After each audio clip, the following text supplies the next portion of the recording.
I was in 12th grade in high school, my final year in high school. I began to think deeply about the problems in the society that I was growing up in. And that was a society that was characterized by a lot of social problems. I was in a poor neighborhood, public housing projects. My father wasn't in the picture, 7 children. But we had a good childhood, and my mother took care of us. She didn't drink, she didn't smoke, she didn't have a drug habit.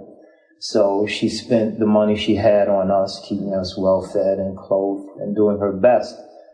But around myself and around my family, immediate family, there were a lot of problems.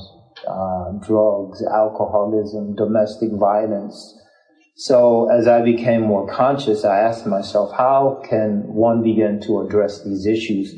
So the first thing I thought was through the religion. So we were Baptist, but I didn't know anything about the Baptist creed. I didn't know anything about what distinguished a Baptist from a Protestant, or Catholic rather, a Methodist from an Episcopalian, a Presbyterian from a Lutheran. I didn't know any of those details. So I began to study Christianity, its history, its formative stages.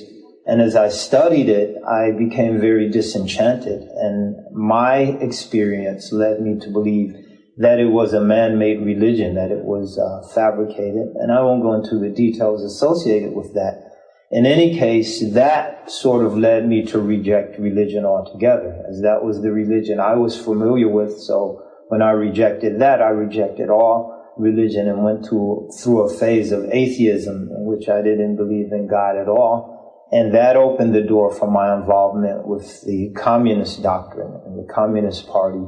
And I came to believe that the solution was to be found in the communist revolution, that we will have a class-based struggle, and those who were exploited will end up on top, and the exploiters will be vanquished, so the proletariat will vanquish the bourgeoisie, and we'd have a classless society, and we'd all live happily ever after, and each would be given according to their need, and the rhetoric of that movement.